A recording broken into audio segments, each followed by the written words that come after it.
Welcome to the Endurance Studio podcast. I'm your host, Dylan Turner.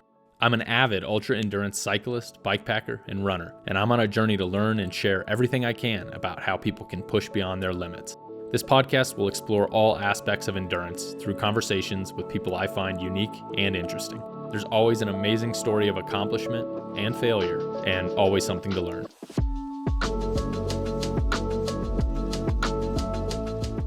I run this podcast from an off-grid mobile studio I've created so I can travel to the guests and have authentic in-person conversations because I believe in the importance and power of face-to-face conversations. This costs money to run, and you can support this podcast by becoming a member, liking, subscribing, commenting, and most importantly, sharing with your friends and family.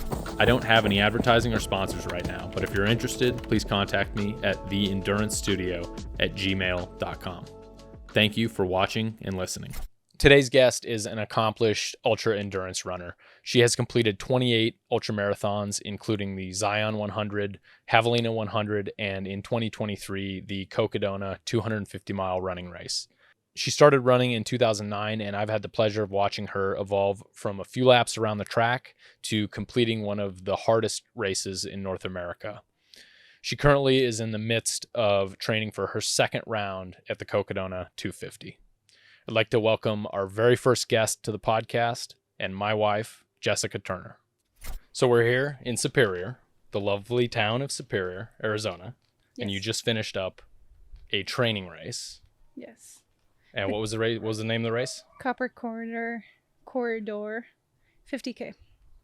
And it's a training race that you're doing for Cocodona? Correct. Nice. Kind of my C race for the year. I guess we better introduce you. Yeah, probably. Good. Okay. Probably introduce you for my first ever podcast. Okay.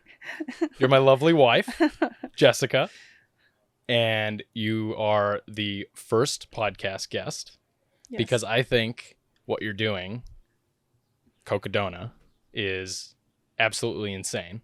I know a lot of insane people, but I think you're up there with the insanity. Yeah, I feel like 200-miler runners are kind of a different breed.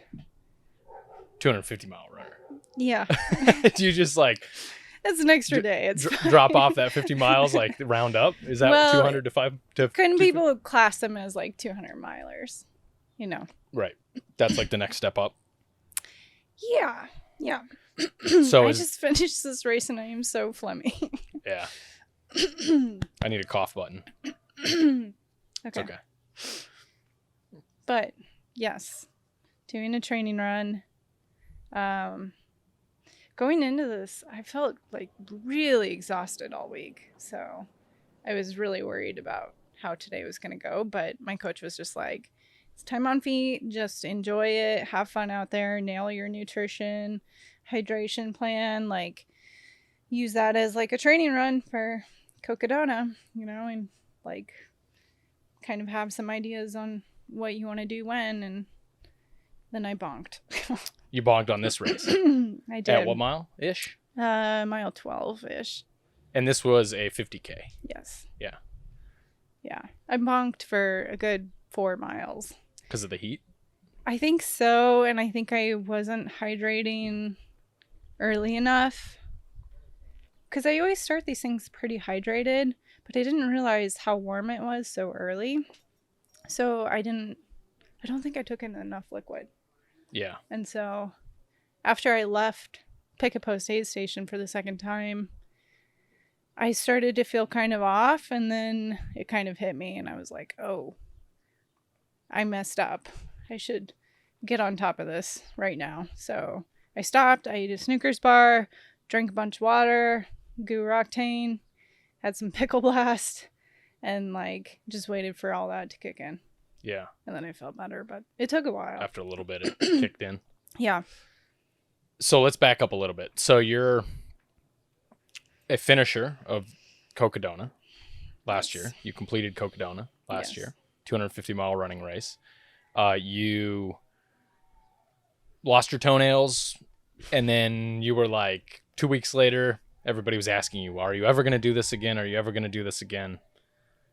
And you kind of said, I don't know, we'll see how I feel. Yeah. And then there was a moment. Yeah.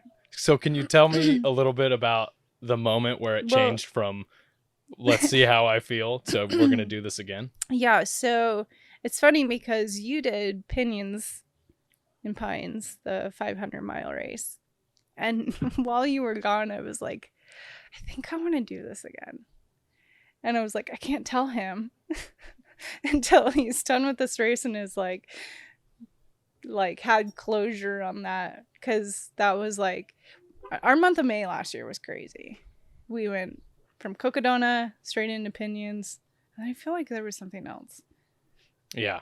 There was a lot in that month. There was. And I can only seem to do one logistical planning thing at a time now. Yeah. So I didn't want to like drop the bomb on you before you did Pinions to be like, I'm thinking about doing Cocodona again. Because I was decompressing a little from last year's as far as the filling in as a runner for you, as a pacer for you. And yeah. But when it must have been after Pinions that I decided to go up and over Eldon that like really cemented that I wanted to do Cocodona again. But I feel like I learned so much, and I feel like there's a lot of points of improvement and so much training and planning and logistics goes into something like that I also feel like I can't just be done with it. It was a lot of work to get there. And then, I've already got that fitness level. Like recover, and then let's build on that and see what we can do again. And what your training plan is 6 months long? Pretty much as soon as I say go, like my coach was like, all right, here we go again. So there's like different blocks, and I don't know the science behind it all, but yeah, he kind of put me in like, let's just get you moving after Cocodona. And I had like my Achilles were really messed up after Cocodona, and I went to the podiatrist, and he was like, absolutely no running for 4 weeks. It would be preferable if it was 6 weeks. And I was like, okay. So I did some biking on the trainer to like just move. But I think at 4 weeks I actually ran and started moving again.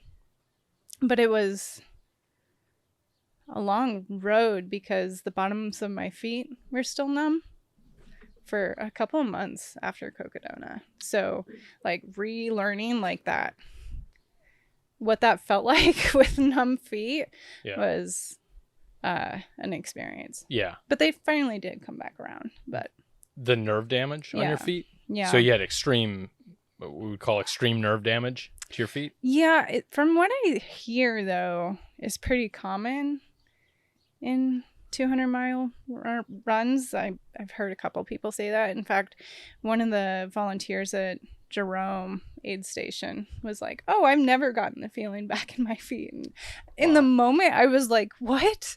Why would you tell me that? Like, at the middle of the race. Yeah, like I still have 125 miles to go. It's like, that's it, you're done.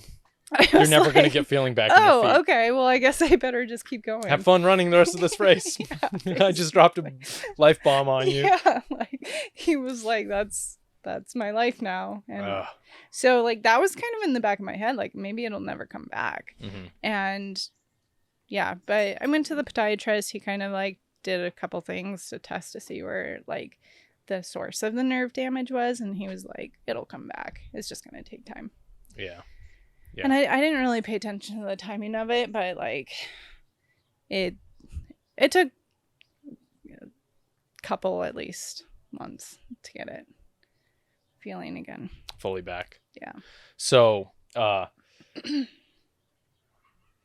what have you learned from last year? What did you do wrong? What kind of stands out, maybe your top 3 problems that you learned from maybe a nutrition point of view or a sleep point of view, issues you ran into this past year that you're going to change going into this next year? Yeah, so I feel like you can have a strategy going into a 200 miler, and then it all goes out the window. Like day one, I think it went out the window for me because I expected to be able to get more calories from liquid, and that dropped pretty early on. Which meant like I was having to eat real food, which was great, but like at some point the indigestion hit and I just felt yucky for, I don't know, a couple days. And that was what type of liquid nutrition? I was using Goo Roctane, and like I used it on this 50K and no problems, Yeah. But I think it's just the duration, also the extreme circumstances of Cocodona. It's a really hard course. Like that first 100K is insane. So I think just that stress on the body combined with multiple days of not sleeping, multiple days of just like trying to get as many calories in as possible, just made the indigestion like hard. Did you have a goal on the number of calories you were trying to eat per day or per hour? I mean, yeah, in the back of my head, I never verbalized it because I kind of knew like it needed to be flexible based on how I was feeling. And also like at the aid station, eat as much as I can and then try to sleep. And I think we did that for the most part. Mm-hmm. I feel like we kind of maybe deviated on that a little bit because I would roll up to an aid station and be like, I don't want to eat. I just want to sleep. Like, let me just lay down. Mm-hmm. But, so the sleep strategy, that was a trip. That got all messed up. Like, I couldn't believe how exhausted I was at Camp Kippa. I think it's like 60-ish miles in. And I was just like done. I was like, I'm not even 24 hours into this thing and I am so tired. Like I wanted to sleep right there. And the goal was to get through the first night into the second day and then try to sleep in the evening of the second night. Mm-hmm. And that was not possible. Just didn't happen. No way. Mm-hmm. I was so like, and I've heard people say that it's a good strategy to try to bank sleep earlier. So, I don't know. I think it's dependent on how you're feeling. I really do. Yeah. I don't think that there's like a strategy that fits a lot of people. I think it's just dependent on how your body's reacting and the stress level of the course and the conditions. Yeah. Well, and everybody has different sleep schedules anyway in life. Yeah. So you're going to be taxed different ways. Yeah. And I think I knew that coming into Whiskey Row that because I had such a rough first day, that I needed some sleep to just like kind of that course is, everybody talks about the 50K, the first 50K. Mm-hmm. It's not just the first 50K, it's the first 100K. Like up to Mount Union, into Camp Kippa. That is not a joke. Like, do not take that second 50K for granted. It is not.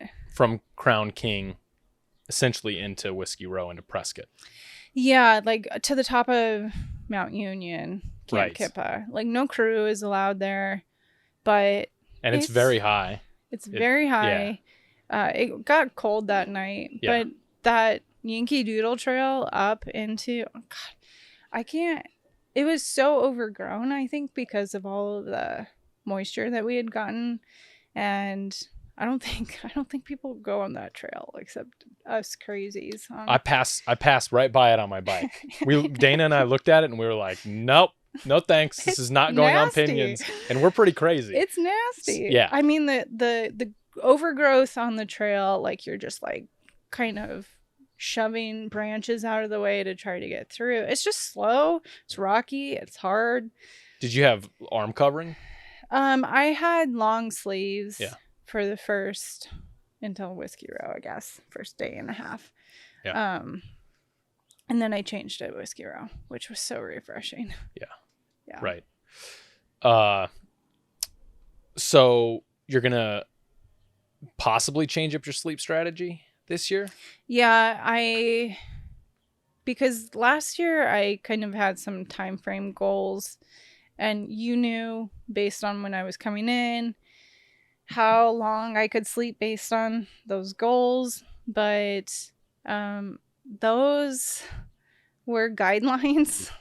And when I slept for too long, everything started to seize, especially at Fort Tot Hill. So I do not want to sleep more than an hour and a half. I know that sounds crazy, but like when I slept for 2 hours, everything just hurt so much more to get going. And I would rather just go. Yeah. And I don't think I got much more out of the sleep for 30 more minutes, really. Right. And it seemed like the longer you slept, the more you you were swollen. Yeah. As you would wake up. When you slept for 2.5 hours, you were completely puffy. Yeah. But if you slept for an hour and a half, it seemed like you were going to be okay. Yeah, I think I want to be more in the time frame of an hour to an hour and a half. And I know that there's going to be exceptions to that. I think it was Munns that you gave me an hour and I just sat there shivering the whole time. Mm-hmm. And I was like so tired and I wanted to sleep, but I was just so cold that you came to wake me up, and I was like, no, go get another sleeping blanket. I was so cold. It was so cold in there. Yeah. And I should have, like, they had like this tiny little portable heater. Right. I should have just moved it in front of me because nobody else was in front of it. I should have just moved it in front of me. But I think I told you, like, go get a sleeping bag. Give me 20 more minutes because, like, I need something. Because it was completely... I was so hoping that you would come check on me sooner than that to give me another blanket or something, but you didn't. Yeah. And I was like, I know I got to get going, but I need 20 minutes. Was Munns the one with the tragic bathroom? Yes. Okay. It was tragic. Tragic bathroom. And that deep into a race. I don't think there's some top tragic bathroom tragedies on my list, and that was definitely one of the top 3, I would say. Okay, so explain the bathroom, because as I recall, the light didn't work. Right. There was no window. The door didn't lock. I don't think there was paper towels. And the toilet wouldn't flush because it was clogged.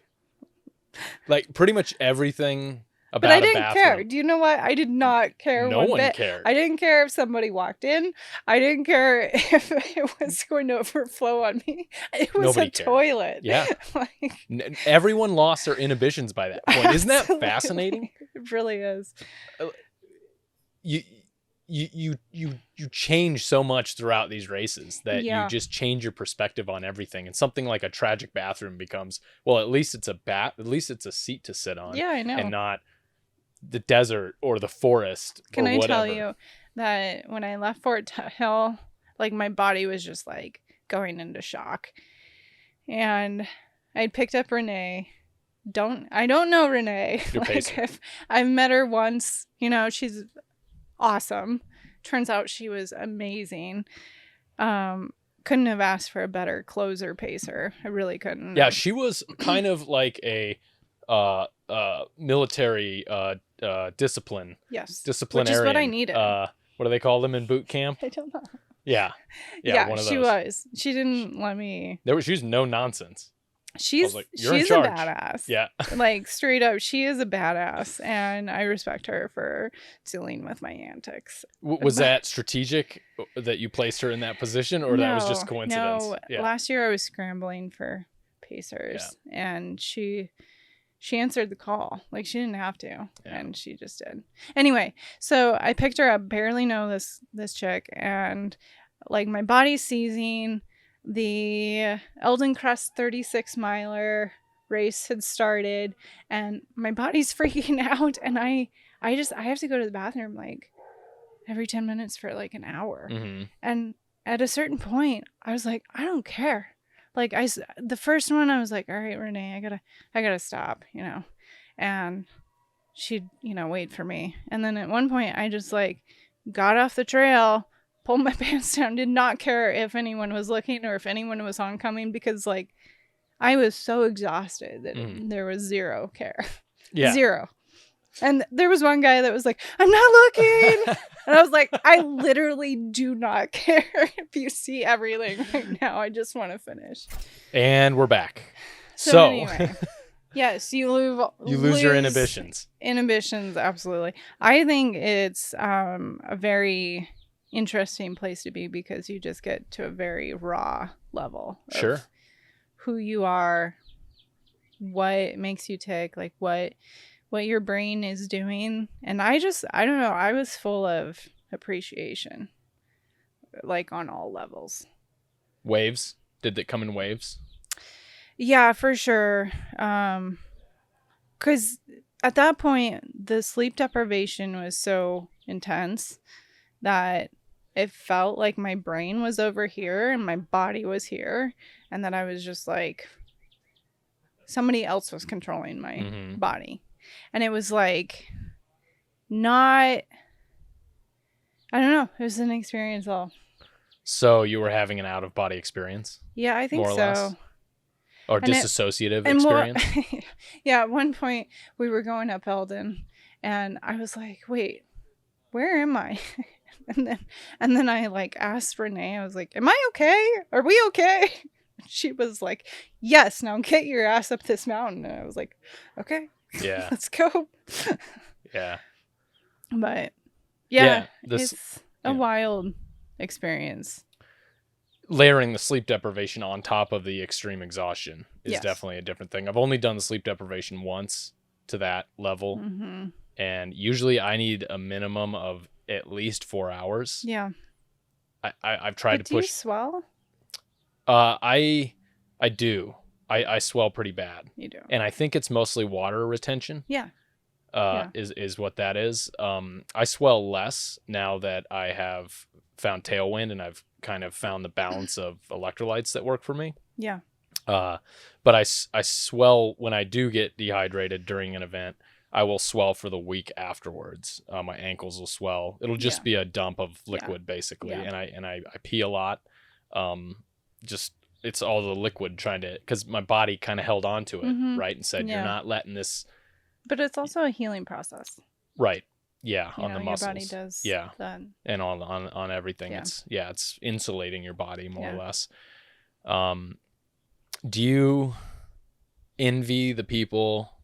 You had a very strict training plan and you're very disciplined with it. I've watched you every day, even rain or shine, get that day in that you had to get your programming that you have from your coach.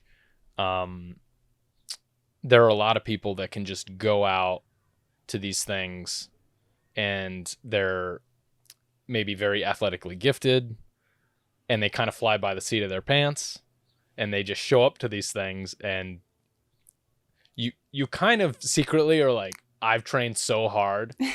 Like, I don't want to be negative here, but there's a part of me that's like, I trained really hard. Like, I want that to pay off.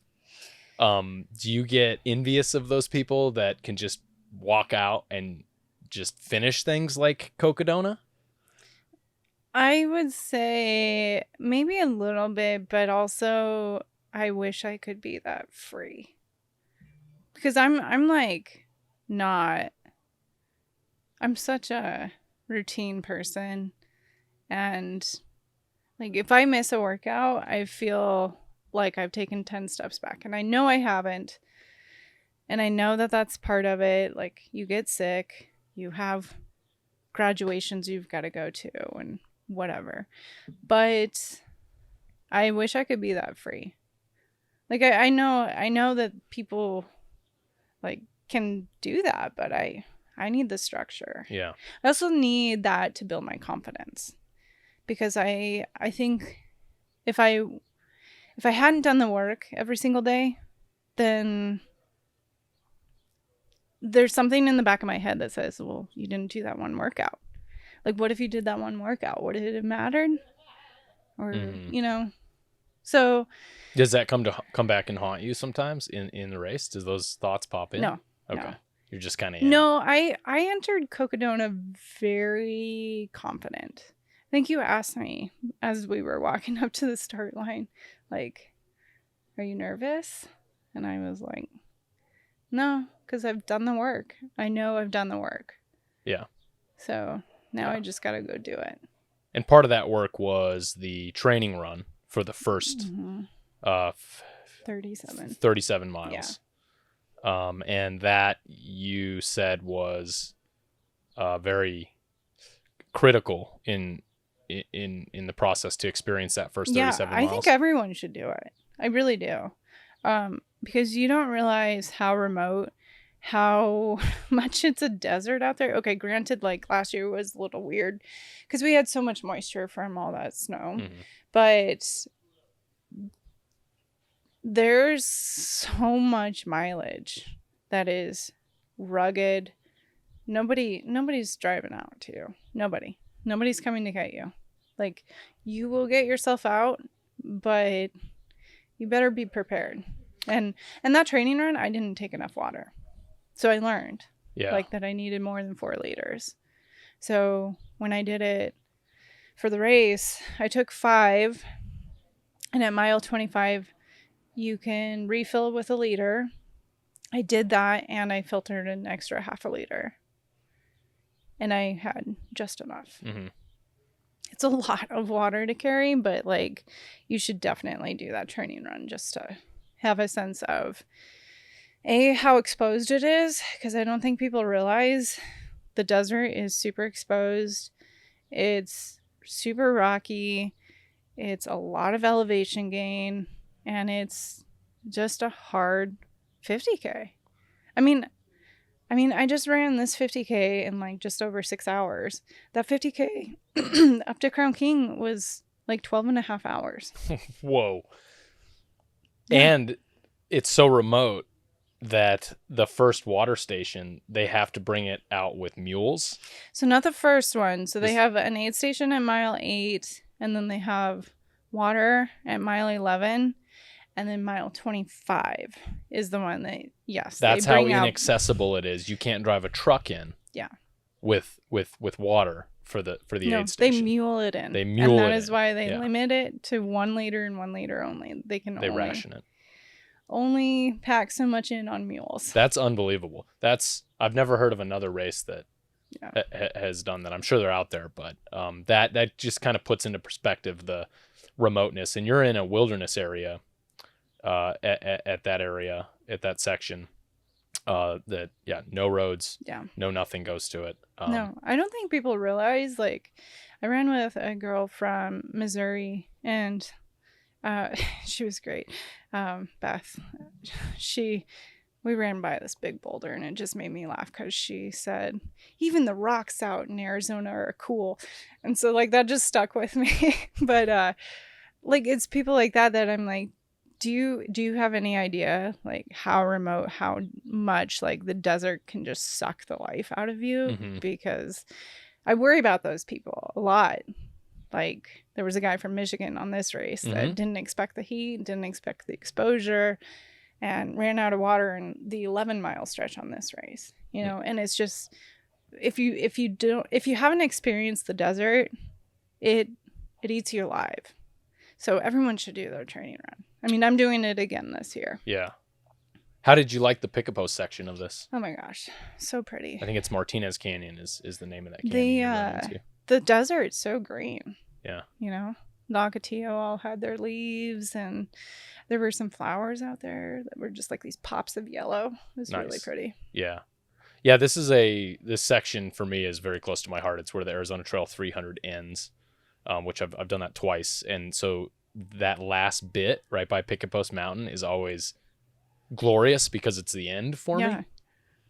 So I have a very positive as I was feelings. Running it, I was thinking of you because I was thinking it would be really fun on a bike, but it was not as like fun. I was bonking, so on the way out. Yeah because you're going south on it. Mm-hmm. Yeah, it's not as fun that way. It's all uphill. When you head south on it. Yeah. Definitely. Yeah. So Do you think, back to Cocodona, do you think Cocodona is something that is attainable to anyone?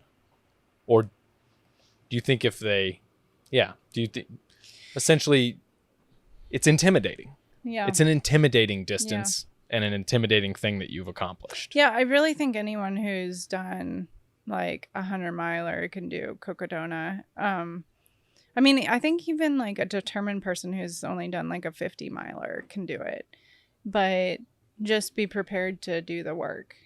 But I think 200-milers are just a life-changing experience. Like I did a 100-miler, you know, I didn't get like this existential feeling afterwards. You know, I felt accomplished, but it wasn't as like deep as I thought I would feel. And the 200 plus mile distance does that. What is it? What do you think it is that I think you're makes just that so difference? raw. You're just stripped down to how you are at the core of a person. Yeah. And it's a discovery into that, right? And you start understanding like what makes you happy, that last bit, I was just so appreciative of how hard the course was, how much the race director and all the volunteers and the crew and the pacers and everybody involved and your parents, like how appreciative I was. Yeah. And I don't know, that's like, I've never gotten that with a 100-miler. And I will say, like, I don't know. I'll be curious to see how it goes this year. Like if I still get that same feeling. Yeah. But I don't know. It's a trip. Yeah. So there's no required prereqs to get into Cocodona. No, isn't that wild? I think that's a bad idea. You know, no, but I mean that first year, I know that somebody ran it who had never run a 100-miler. That's wild. And finished it. Yeah, that's wild. I mean, you have to be determined, right? And they do have some required safety protocol. Yeah, for sure. Everybody has to carry a spot tracker. Right. That first section, there's required water. And then there's some other, like, you have to have a space blanket. You have to have warm gear, basically, to go out for the night sections. They do checks or something? They're going to do that more strictly this year. I think some people got caught up on the Cocodona Plateau last year without warm gear and got really cold. Because you go from desert, hot, exposed, just suck the soul out of you desert to like freezing temperatures in Flagstaff or outside of Flagstaff. And I think I don't know, it's an extreme course just in that sense. Yeah. Yeah. It's this geography is like that. It can go from very, very cold to very hot. You can go from the bottom of Cottonwood and it's 80, 85 degrees and you're at the top of Mingus and it's freezing. Yeah. It's 30 degrees. It's below freezing. It was cold sometimes. Up there too, I remember. Yeah. And so that's very difficult on the body, I think, too. Definitely. That's extra difficult in addition to all the other physical, just the extreme change of hot and cold. Yeah. Do you get, you were talking about the post-race elation that you had, this like transformative feeling that you had afterwards. Do you get a downside to that? Do you get the post-race blues? No, I know you do. Yeah. And you've expressed like that you were foggy headed and like can't think critically for a little while afterwards. I didn't really get that. You know, at all? No, I was just still exhausted. You've never had that after any race? No, I don't think so. I mean, I tend to like sign up for something else right after that though. Cuz like I did it. Now what, right? Like yes, I get that sense of accomplishment, but I also there's so much cool stuff like this course that I did today was like, how have I not done this? This is amazing. Yeah. You know, there's so much cool stuff to go see. And it kind of gives you a mission. Yeah. Gives you a mission right after so you don't get that empty feeling. Yeah, but I also like the day-to-day work, you know. Yeah. Of having to prepare for something. Yeah. Yeah.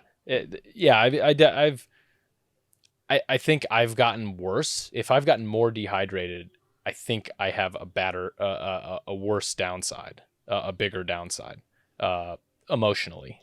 So you attribute that to dehydration? I think so. Yeah, I do think so because it kind of leveled out after I kind of got that under control, and I got the electrolyte balance better. I didn't have as steep. Maybe it's also because I became more fit and I wasn't pushing myself to as physical extreme as I was when I first started bike packing. Yeah. I trained a little better, I think, at the start. So I'm not having as hard of a downside, and I'm okay with pulling the plug on a race sometimes when I've pulled the plug on a few races and scratched a few races, and I'm at a point in my life where I'm okay with that. I don't feel lesser by doing that. I think there's a balance between endurance and pushing yourself, and I have a pretty strong self-preservation instinct. And but you've never right scratched a race? No. Ever? No, I haven't. Maybe not for good. I mean, okay, so there was the one race, like I actually thought about it for a second, was I did the Whiskey Row. At the time, I think it was like a 57K. And it's a pretty rolly course at the beginning. And like, so to make up time, because you're going up the hills slower, like I would just bomb down the hills. And I was bombing down a hill and my toe caught a rock and I went flying. Oh. And my knee got really, it had a gash on it. And these runners like stopped to like pick me up and they were like, "Are you okay?" And I was like, "My ankle," because my toe caught and it just like yanked that. Yeah. And I was worried about that. And they were like, "No, your knee." And I was like, "No, my knee's fine. Like my ankle, it's my ankle." And they were like, "No, your knee." And I looked at my knee and I was like, "Oh no, my knee." It was just bleeding really bad. Oh. And I think I still had about 6 miles to the aid station. And I limped in, and the race director, Jamil, had actually run up the course looking for me because they told him, like, "Hey, this runner ate it." Yeah. And so he came looking for me, and I remember his wording of his question changed it for me. Because, like, at that point, I was like, I think I need stitches. And he came up, and he was like, "Are you the injured runner?" And I was like, "Yeah." He's like, "You're not dropping, right?" And like when he phrased it that way, I was like, "No, absolutely not." And he is who he is also. Yeah. Right? You knew who he was? I knew who he was. Yeah. Like legend. Yeah. Right. Like if a legend says it that way, I guess I'm staying. I guess I'm still running. Oh, that's so funny. So that was only like 8 miles into the race. Yeah. And I got to the aid station and they tried to put some like, I don't know, lidocaine, because I guess that kind of helps the blood flow stop. Yeah. And then they tried to put some like tape over it, but like I was just like bleeding. And then off I went, and I just kept going for another 28 miles. So. Did it hurt at all after that? Yeah. Yeah. My whole leg swelled. Okay. And I finished that race. And people were like taking pictures with me, and they were like, "You're the runner." And I was like, "What's happening?"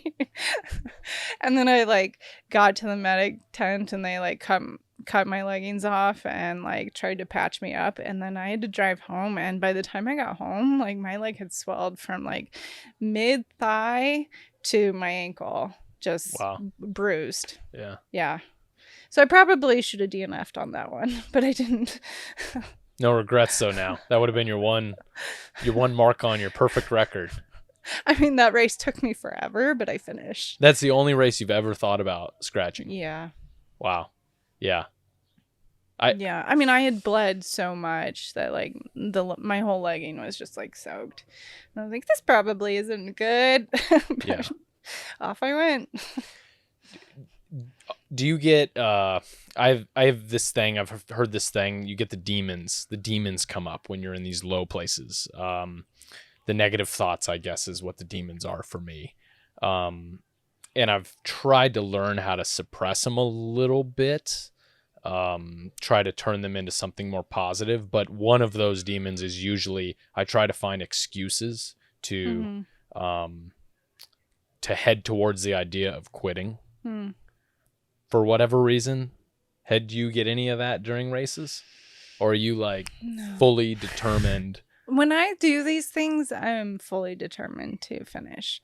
And I know like I can walk into an aid station and be a complete wreck, but it is never on my list that I'm going to drop. Yeah. Like I can walk in and be like, I can't get food down. I'm dehydrated. My feet hurt, whatever. Like, but I address all those things, do what I need to do, you know, and sometimes I have to take a lot of time at an aid station and really like assess what it is that I need and then spend the time that it's going to take to get back to a good place. Yeah. Like this one, I ran out of water. There's an 11-mile section that I thought would be faster. And so I ran out of water with about a mile left. And I knew that if I just sat down, drank a bunch of Coke, and got some pickles, like I would be okay. So I just like took my time, did that, filled up, and then off I went. And I felt so much better. Yeah. But I knew, like, I don't know, it's never like, oh, this is uncomfortable, I want to quit. Oh, I messed up my strategy, I want to quit. It's like, I don't know. That's never crossed my mind. You're very determined. We've been married a long time. And I know that you're a very determined person. And when you set your mind to something, you plan it and you execute it. And that's very admirable. That's a very admirable quality. And I think that's a very hard thing to do for a lot of people, myself included, and not be tempted by that urge to those thoughts of quitting. I think it's just the thoughts slip in there for me sometimes, and I have to suppress them. Yeah. I think a lot of people probably experience that when there's adversity. Sure. And I think it's part of pushing through this, and endurance is not the same thing for everyone. Yeah. I don't believe that. And each person has to overcome different things, but I know that there's people who I think you're unique, that you can just push through like that. I think that's maybe a gift you have to be able to do that. Yeah, I mean, definitely I'm stubborn, I think is what you're trying to stubborn. say. Yes, you said it, not me. I mean, that's been me for forever though. So you're like stubborn at these. You look at Cocodona and you say, "I'm stubborn. I'm finishing you." Yeah, absolutely. Period.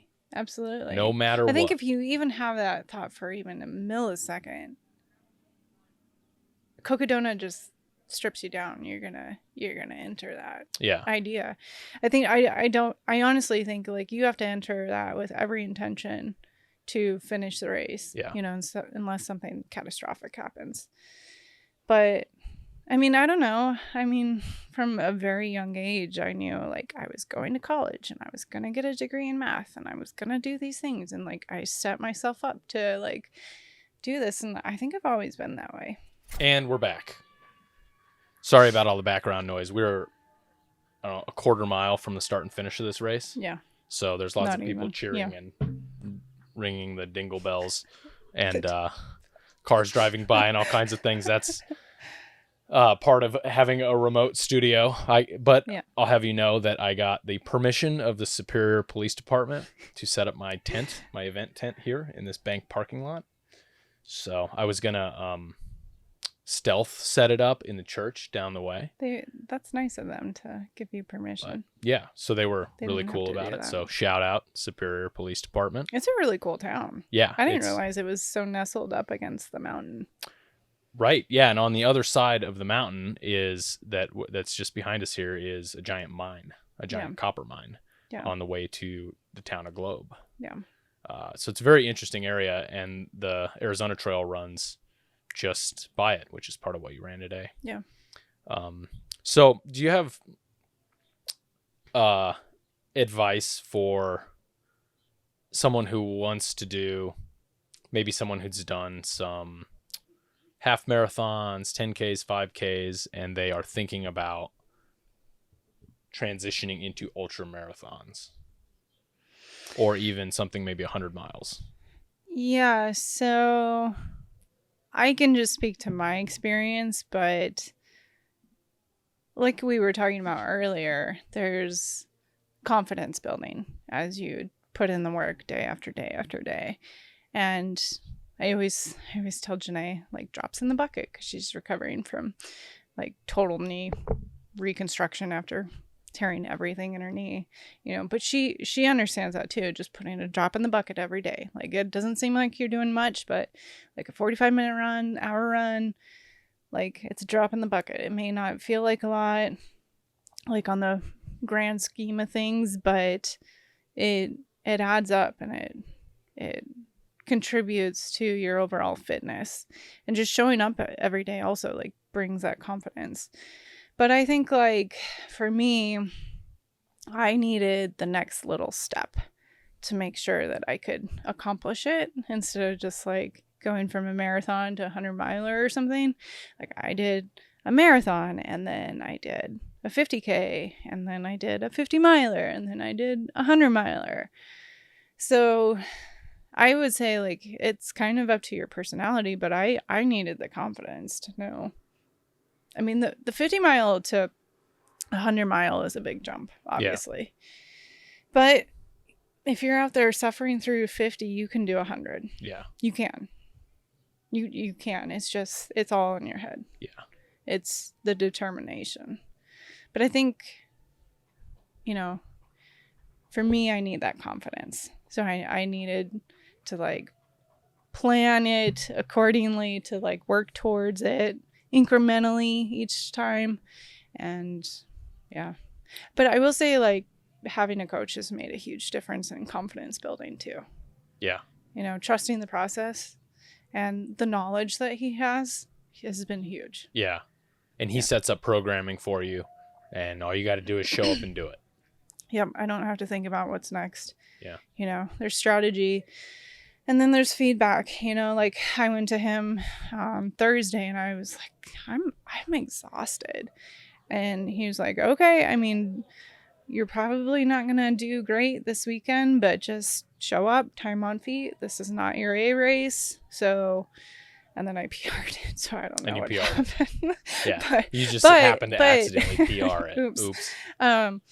But he did, back off on like tomorrow, Monday, Tuesday, to give me more recovery time based on how I was feeling. So a lot of that feedback on, because maybe everything looks good as far as like pace and cadence and heart rate and all that, but I think the biggest feedback is how you're feeling, right? And so, like, he heard me, and he's like, all right, let's give you more time to recover after this one. Because I did Elephant Mountain 50K like 3 weekends ago, and I don't think I had enough time, or like didn't ease back into grinding more miles.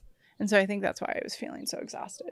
Do you have a Whoop strap, or what's your thoughts on the recovery tools that are available in the market, like a Whoop strap? I mean, I don't know about Whoop, but I know people love it. But there's some recent studies that basically say the data's garbage. So, Really? yeah. But, I think data can be power and it can be motivation too. And I think that can be a lot of what people need. Like, I remember when I got into running, and this sounds so stupid, but I didn't run with like a Garmin watch. I ran with my phone, and they had a Nike app, and there was like a little pod that you could put in your shoe. Yeah, I remember those. Right? That was back in the day. Back in the day. Back in the day. And you'd run with this thing and it'd sync to the app, and then you would like have this little character of yourself in the app, and when you'd take a couple days off, it was like the character would be sad. And I was like, I'm sorry, I'm gonna go out and run tomorrow. And that motivated you. Yeah, it did. So I would say like whatever it is that motivates. I mean, I know that sounds so stupid, but it's also like whatever works for you. Yeah. Whether or not it's a coach or like an app, or maybe you have group friends that like do structured workouts on certain days, or like group runs or whatever. Yeah. Did you find a community with running groups? Yeah. So I would say I know at least a couple of people every time I show up to a race. Yeah. And that's interesting. It feels pretty cool. Over when time, you show up and you know people. I mean, over time, you just like start having conversations with people on the trail, and you share like today, this lady fell right in front of me, and I was like helping her up, and like those are moments that like bond you in some way. Yeah. And like, you want to talk about bonding? Anyone in Cocodona who ran last year that I saw, like, I feel a connection to. I don't know what it is, but it's like we all experienced this thing that was really hard, and we got to the finish line somehow, and like you were a part of that, you know? It's called trauma bonding. It is. Yeah. It is. And I feel the same way. There's many bikepacking races I've had where I have this connection with these people. Yeah. That's just deeper than anything else. Yeah. And if one of them asked me like to help, I would be there like to help, you know? Because like I think that when you've done that and like you are part of this, you understand like when somebody asks, you like want to jump. Yeah. It's part of it. It's a very strong connection. Yeah. It's very, very, very strong. Yeah. And it is, you're in it together, and you feel like you're in it together with these people. And they're equally as crazy as you are to do these things. Yeah. And you're stripped raw. You're completely to your, like you were saying earlier, your core of your personality and your humanity and your pleasantness and your ugliness and everything is right there on your shoulders, like on your fit. Your heart's on your shoulders. Yeah. You wear your heart on your sleeve. That's what I meant to say. And you're with these other people doing it, and that's really magical and special. I think that's a special thing. I try to friend these people on Strava afterwards right away, and then I've built this community of people that are on Strava. And, because I'm now invested in this person, and like I want to see them succeed too. Absolutely. Yeah. Yeah. And I want to see them at another race, and I want to go if they're ever in town. Come by and we'll get a ride in. And yeah, it's a special thing. It's a special connection and a special community that I think it's stronger in the ultra community versus 5K, 10K. There are you can meet people and you can build a great community, but I think you don't get stripped down as raw. Yeah, I think it is that like you're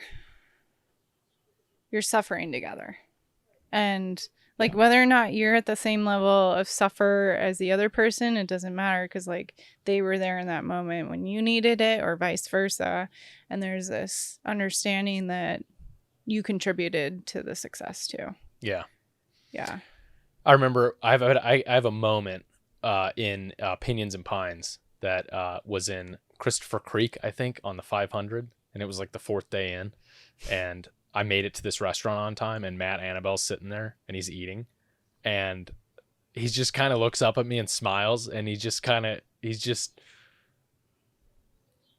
enjoying his food, and he sees me roll up, and I'm all amped up, and I order exactly what he ordered. I'm like, I'll have whatever he's having, because he already figured all this out. Yeah. And he had like a salad and chicken nuggets and some other stuff, and I was just like, just double the order, because that way I don't have to put any energy into thinking about this, right? For sure. Which it is energy. I'll give you that for sure. And we just sat there together. There was like a stereo speaker playing kind of close to us, but we basically just sat there in silence next to each other and just ate. Yeah. And we were just so happy together, right? And that was like a really special moment. There were a lot of special moments on that between Matt and I, but that was the one I think that started it. Yeah. Where we just were enjoying our food together. It was magical. It was great. I mean, it can even be like not enjoying something together. Like I remember Zion 100, there's like this long road that you have to take up to get to this mesa, and then you do a loop on the mesa, and it's like this road that just goes on forever and ever and ever. And it's windy. That race was so windy. Yeah. There was porta potties blowing over. Yeah, it was really crazy. I don't think there were people in them, but I mean, they moved the aid station to be inside of a box truck because everything was so, I mean, it was like we were in a tornado or a hurricane or something. So you had to go up into the box truck to access the aid station? Yeah. Like up the ramp or whatever? Yeah. So as we're suffering, going up this hill that never ended, I talked to who now runs a podcast, Run Try Bike, and like we still chat because like we went through that together. And so like suffering together and also like enjoying something like a meal together, like that you are experiencing. It does for some reason, like, it's a special community. Yeah. Sure. And sometimes you don't even have to have words with that other person. Yeah. You could just sit there and you're both on the same wavelength. Yeah. Because you've been transported into this other dimension. Yeah. Yeah. And everything else around you doesn't matter. Yeah. Yeah. Is you're like in a bubble, right? And people, it's almost like you're a zoo animal for a minute there. I feel sometimes as a bike packer, I feel like a zoo animal because people are like, what are you doing? And they're really nice usually. They'll buy you stuff. Yeah. Like somebody bought us our meal there at Christopher Creek. That's nice. Yeah, he was a guy came over asking us what we were doing, and we're just both like glassy eyed, like staring at him, like, haven't slept. Like savage animals, starving. Yeah, just like shoving chicken fingers and salad into our mouth and milkshakes and other things. Yeah, and people are really cool. Yeah, they've been really cool. I've had multiple people buy me dinner or lunch or whatever I'm eating. Yeah, randomly, and they usually just leave. And I go to pay, and they've already paid, and it's like, okay, I didn't want that, but thank you. I appreciate that. Yeah. But I do feel kind of like a zoo animal sometimes. Yeah. And you're in this bubble of weirdness. Yeah. Yeah. I mean, I got that like even at Elephant Mountain a couple weekends ago. There were some mountain bikers, and they were like, "How far are you running?" I was like, 31 miles. And I was thinking in my head, like, that's not that far. But to them, it was like such a thing. They were like, oh my God, and there's like this awe around the effort, I guess.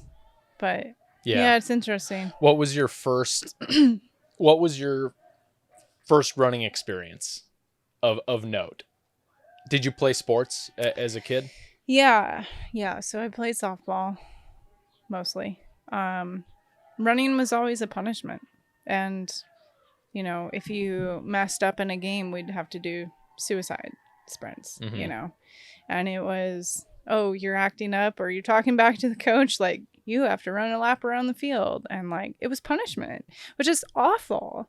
Like, I don't know why we do that to kids, because like running can be so enjoyable, but it's like the common saying is like, my sport is your sport's punishment.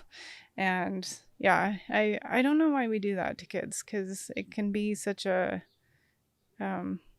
great feeling. And But yeah, I mean, I remember in high school, I had hurt my shoulder and we were doing a weight training day. And I like couldn't bench press because my shoulder was all messed up. And the coach was like, all right, well, you got to figure out something else to do. And I was like, okay, well, I guess I'll go run. And I just like ran down the sidewalk and then did like a loop around both the baseball field and the softball field. And then I ran back and I think I did it like 6 times. And it was the first time ever that I had enjoyed running. And I don't know how far it ended up being, but I remember it being way further than I had ever run in one go. Mm-hmm. And that was kind of like the seed that I didn't know was there until much, much, much later. And that was like, I don't know. I just enjoyed that. And then like you and I think I initiated it. I was like, I want to get back in shape after college. And we were like, you know, out of our party phase or maybe still in it. And we went down to the track and like you lapped me and I couldn't run 100 meters. Yeah. Sorry. Apologies. And I just remember like being like, oh, wow, I'm really out of shape. And so then I found the summer running series and that's when I signed us up. Mm-hmm. And when we signed up, I originally signed us up for the 5K. And then by the end of like our training before this season started, I asked the race director if we could switch to the 10Ks. And he said, yeah. And I was like, oh, no. Yeah. But that seemed like such a long ways to your point about the mountain bikers. Yeah. And even when I ran soccer, I played soccer and ran cross country in high school, and we would go out and one of the cross country trainings was run for an hour, just go out and run for an hour in the desert. And that seemed like forever. And I look at the mileage now and I'm like, nothing. Yeah. I do an hour multiple times a week now. Yeah. But the perspective is just so different. And yeah, it's the drops in the bucket. It builds. Yeah. It just builds over time and your whole perspective changes. Mm-hmm. I mean, I remember going down because I didn't want to be embarrassed when we showed up to the race. Yeah. I remember going down to the track and like taking a pen and like making a tally mark for every lap that I did. And then when I got to 24 tallies, I was like, oh my gosh, I just ran 6 miles. Wow. You know, and I was elated. I couldn't believe I did it, you know. Mm-hmm. But yeah, I mean, going from like not able to run 100 meters to showing up 2 or 3 times a week to that track and trying a little bit harder each time, like got me to 6 miles. So yeah. Have you thought about, I know Cocodona is on the horizon, but there was a time where I believe you said, I'm good with 100 miles. That's about all I want. And then you did 250. Has the thought ever entered your mind to do something longer? I know there's races out there, right, that are longer than 240, 250 now. Is there anything that exists? I think somebody's working on a 300 mile. Okay. But it's not ready yet. I don't think it'll be ready until like 2025.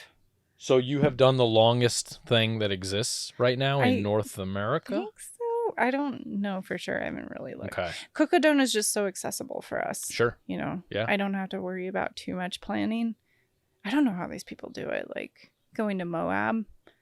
Like the Moab 240? You basically wouldn't have like as much pacers or crew available. Like, yeah.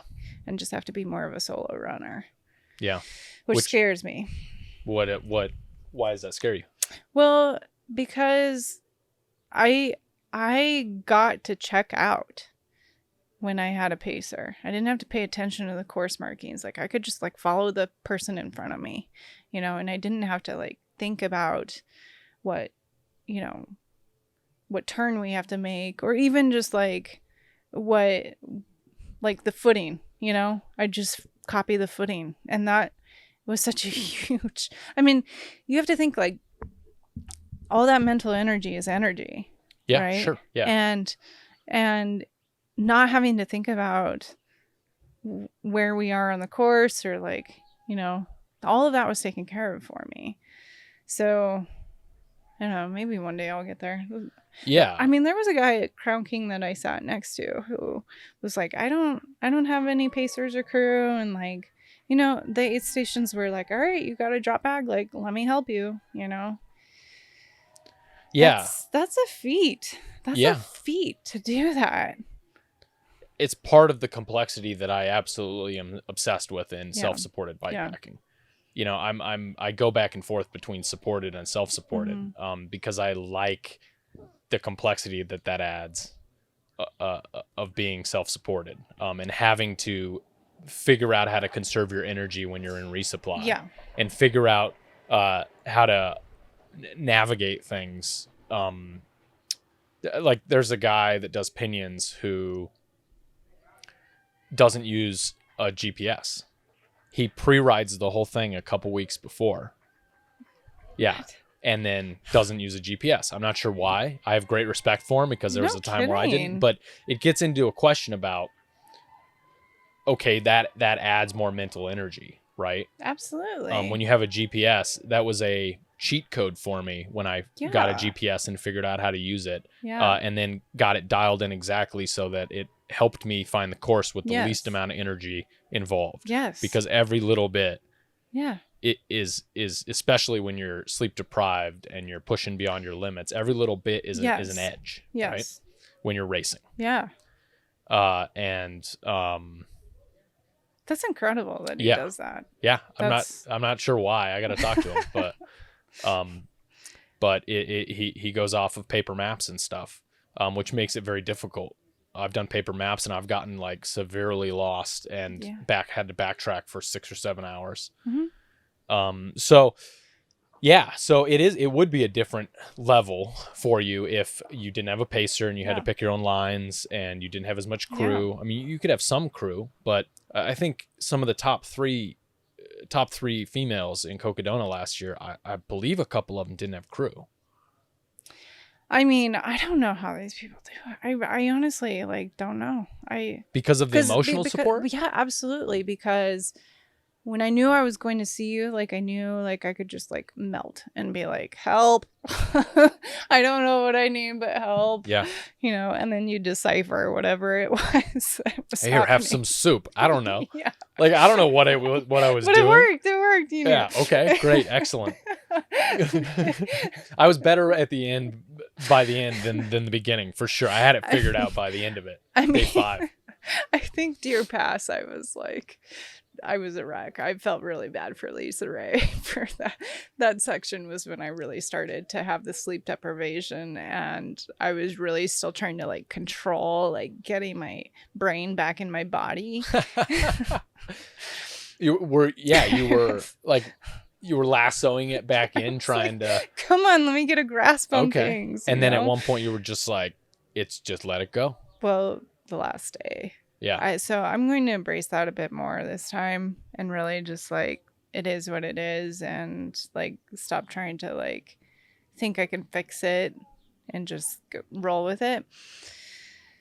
But I mean, I don't know, the people who don't have crew, I mean, I think there were just times that you were like, no, she needs this, this, and this. And I hadn't told you anything, but you knew what to get me. So, okay. Or you knew what to offer at least, because I couldn't verbalize. I didn't know I was such a wreck. Mm-hmm. So I don't know how people do it without crew. Yeah.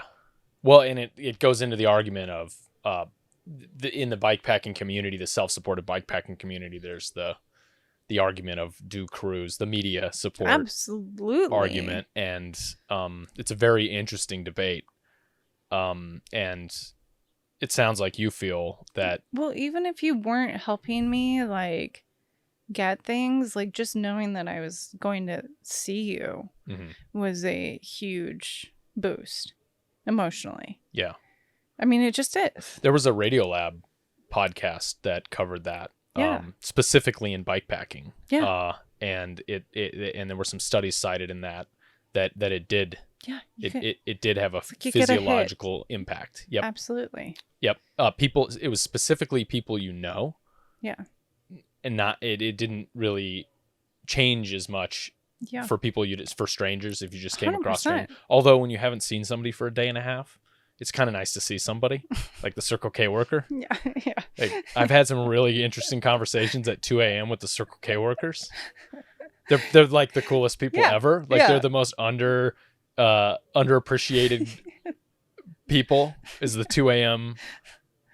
Circle K workers in Mayer, Arizona, or wherever. There were a few in California that were interesting. Yeah. But yeah, and you kind of your brain is so rattled, you forget how to talk and you forget how to have a conversation, and you're just exhausted. And yeah, and I think that there's definitely a emotional support makes a difference with someone you love or know. Yeah, absolutely. I think it definitely is unfair if you have that and someone else doesn't. I knew I could just melt and be like, just help. Like, whatever it is you're about to do is going to be help. And like knowing that you're going to, I don't know. Like I have a lot of respect for people who do these things without crew. Do you want to try that? Is that a challenge you want to go after? I mean, I never say never anymore. Yeah. Because I was never going to run a marathon. So. Never going to run a marathon. After my half marathon, I was like, those crazies who runs 26 miles. I mean, I remember distinctly. Janae and I were running the Oklahoma City half marathon, and all the half marathoners turn left and the marathoners stay straight. And I was like, those people are crazy. And like a year later, I was there doing the marathon. Yeah. So, I mean, I never say never anymore, and we'll see what happens in the future. But yeah, it could happen without you having a say in it too. It is possible that you could, I mean, there circumstances happen. Right. Yeah. Cars break down, crews, pacers drop out. Mm-hmm. So there could be an unplanned circumstance that forces you into that situation, and then you're going to have to cross that bridge when you come to it. Yeah. I purposely put myself in that situation because I think it's extra challenging, and I'm not as physically fit as a lot of the other competitors that are in like the top 15. I've slowly been working my way up, but so I like the complexity of the other elements that I can maybe have an edge over the resupply. If I get really good at resupply, maybe that'll, overcome a little bit of the lack of physicalness or the training or whatever, right? Or if I can get good at the sleep deprivation. Yeah. If I can get good at being like mentally hardened at not having But you crew. you love having to plan. Yeah. And so like being in those situations makes you also plan in the moment. Right. Which I was terrible at 2 years ago. I wouldn't say you were terrible, you think? Yeah, I made really bad decisions in the moment. I've actively been trying to get better at that, make better decisions. Like just not getting the right supplies? Yeah. I've made really stupid decisions. I look back and I'm like, why didn't I get that at that point and this at that point? Also, when things go bad and things don't go to plan, that's when I really fall apart and I start to really make bad. I don't give myself enough, leash to say it's okay. Just or like time to regroup. Yeah, give yourself an hour. When you get rained out and your rain jacket soaks all the way through and everything is just soaked. Yeah. Don't just pull the plug right away. I immediately have an instinct to just pull the plug. Yeah, you did that on Pinions this year. You like called me from like Prescott and you were like, it's a downpour. I need you to come get me. I was like, are you sure? Like, why don't you just wait it out? The rain's going to stop. Yeah. Like, it's passing. Yeah, I was ready to quit. Yeah, I know. I was looking for excuses to quit. Yeah. And that was a turning point for me. After Pinions, I realized I need to just give myself a little bit of space because the clouds do clear and the sun comes out and the ground hardens up. Yeah. And you just need time. Yeah. But it's racing and you want to go and you want to just go fast and you have a plan and you want to execute your plan. And when it doesn't go to plan, I know it's not going to go to plan, but when it doesn't go to plan, I fall apart. Yeah. And I've only had like 2 races maybe that have gone perfectly to plan. Yeah. I mean, I don't know. I guess I give myself some grace with that. Like, okay, this section was way harder than I thought it was going to be. So it is what it is. And just like do what you need to do to regroup. Just keep moving. Yeah. Sometimes don't move. In Pinions, I should have not moved. Yeah. I should have just held up. Yeah. Yeah. And I've been getting better at that. And Arizona Trail challenged that this year with the heat. And I during the race, I was thinking about it. I was thinking about give myself some grace. Yeah. Be okay with just taking it's or the like hottest part of the day. Even just like, okay, well, it's the hottest part of the day. Like, let me just find somewhere to chill out for a couple hours and wait for the sun to set and then ride through the night. That's what I did. That's what I did. I ended up taking a siesta basically at 3:00 every day in the hottest part of the day. And it was a new thing. It was a new experience to just watch people ride by suffering. Yeah. I was just laying there on the side of the road under a bush, and I'm watching people on the hot pavement suffering. Yeah. Yeah. And I catch them later. Have fun. Right. But that was a new experience for me because I felt the urge, like they're getting ahead of me. I got to go. I got to keep up. Yeah, right. I'm you're racing. Very competitive. Right. Yeah, I'm not. Right. But sometimes, right, the old saying, you lose the battle to win the war. Yeah. So I lost that one little battle, but later on that paid off for me, And I think that that's a very interesting concept. The longer you go, the longer you go in a race or a run or a bikepacking ride, those complexities matter throughout the long run if you're trying to be competitive. Yeah. It's very interesting. Yeah. I think it was Michael Versteeg, the first year of Cocodona. He, his whole plan was to sleep during the hottest part of the day. And so I think it was like Camp Verde, like Dead Horse aid station area. I don't know if he actually slept at the aid station or if he just trail napped, but he just like laid down for a couple of hours, waited for the heat to pass. And I think it was Michael McKnight passed him and then like had to pull because he got rhabdo because like the heat just ate him up. He got cooked. Yep. And Michael ended up coming back and winning. Yeah. He was way behind, wasn't he, the first couple days? No, he was Michael Versteeg is a very strong runner. Okay. Yeah. There was another, maybe that was a couple years ago. I'm misremembering. Yeah, Michael McKnight this last year. Okay, I got them mixed up. Yeah. Not doing well. He almost pulled. And then he I don't know, he was like, I didn't get to watch the whole Cocodona experience this year because I was running it, but I heard that he was like, I don't know, 76th or something in the race and then like came back to win the whole thing. Yeah. Rallied like a superhero. Yeah. Yeah. Unbelievable. So yeah, anything can happen, like, so just like get through those low points. Right. And just like give yourself some grace. Yeah. It's okay. Regroup, do what you need to do. And like sometimes that's rest, sometimes that's changing fuel strategies, sometimes that's like, I don't know, taking polls and using, like, I don't know. I just think that these things are so long that lots of things can go wrong. So you need to be able to just roll with the punches. And they're all learning points, right?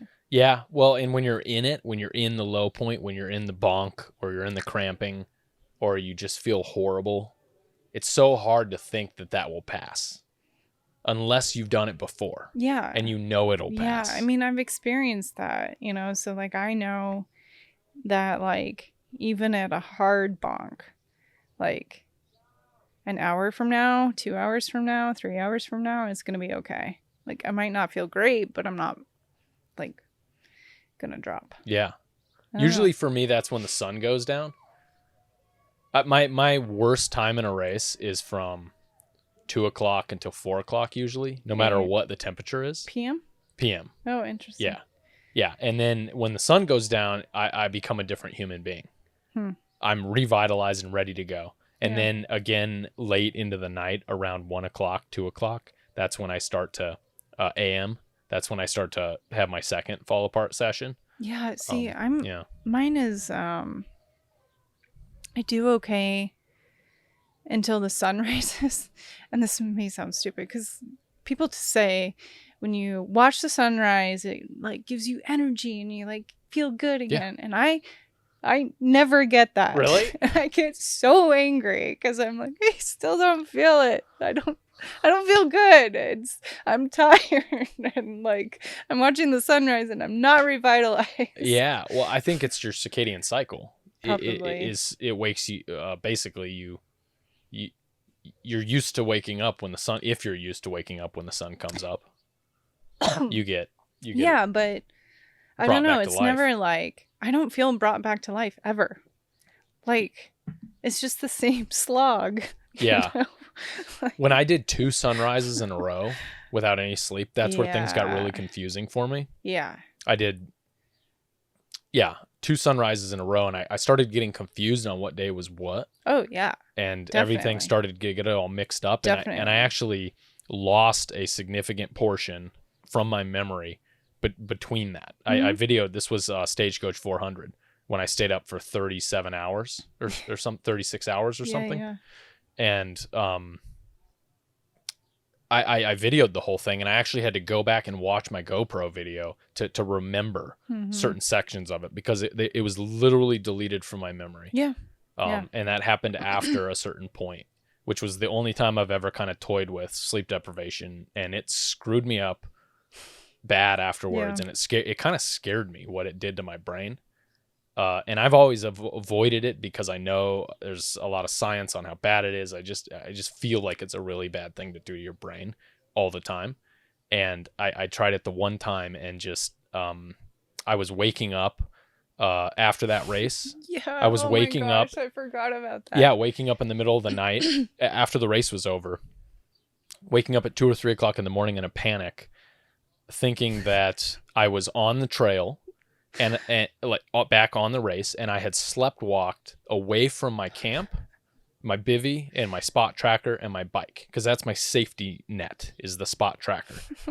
So I wake up and I think that I've slept walk away from my safety net, and I'm by myself in the middle of California, the California desert somewhere. Yeah, and you're in bed at home. And I'm staring around the room, our bedroom, thinking I'm turning the light on, mind you. Yeah, thinking I'm in this other place, and then it takes a minute for me to come wake up basically from this sleepwalking, and to realize that I'm actually at home, and it's okay. And that happened for months afterwards. That. Yeah, you also did it like you were asking about pacers and like what pacer you needed to get somewhere, and like you did that for a while. And I was like, I had to be like, you're at home. It's okay. The race is over.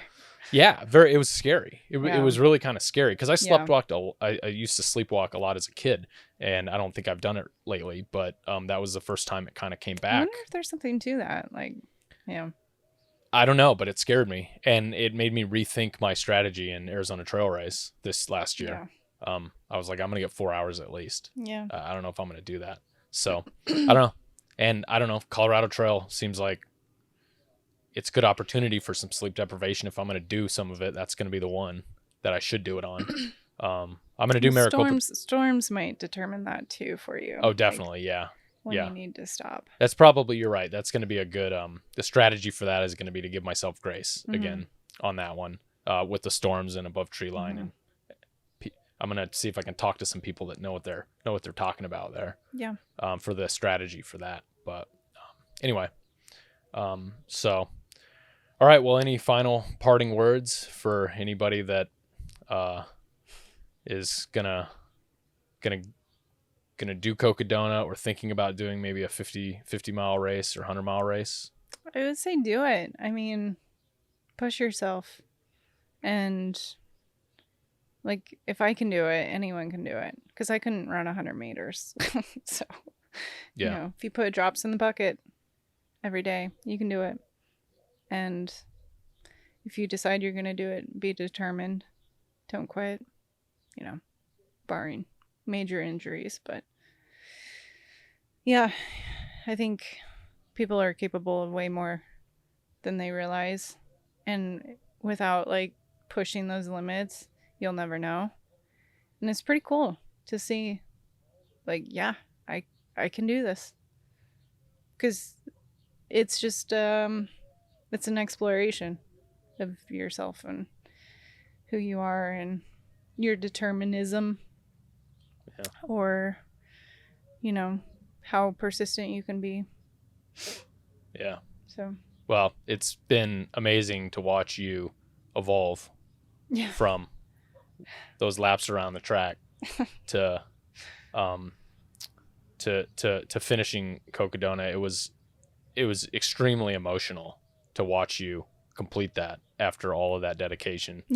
For me and for my family and all the people that we had, and for you, I'm sure. I mean, I remember waking up like a day or two after that, like in the middle of the night, like just saying like, I did it. I did it. It's pretty cool. Yeah, almost surreal. Yeah. But now you got to do it again. I can't wait. I think there's so much that I learned. We're going to see how it unfolds this year, but there's so much to implement from all the things we learned. Yeah. Both of us. Oh yeah. Yeah. I learned bring a backpacking backpack and fill all your stuff that I have it organized. Your organized stuff instead of trying to haul like the crates. So I learned some crew tricks there. I may have overpacked. Okay. Yeah. I'm hoping it'll be a little bit less this year for one person to handle, or I can get a bigger crew. Maybe. Yeah. I can recruit some people. Last question. Are you going to get all of your toenails completely removed permanently, or are you going to leave some of your toenails on? No, I just lost one from Canyon de Chelly in October. Okay. Finally lost that one. But I do want my toenails. I'm not ready to part with them yet. Yeah. You're not all in. I know. My podiatrist was like, yeah, I can just make it so they don't come back. And I was like, I'm not ready for that. That's the new. Yeah, I'm in the ultra running world. I don't have any toenails. I mean, I got these leg tattoos he was like too. so casual about it. I was like, no. I think I want to paint my toenails someday in the future. Oh, that's great. That's great. Well, thank you for being my first guest on my podcast. Of course. And we're gonna have to debrief from Cocodona after you complete it this year. Okay. So, we can do that. All right. All right. Thank you.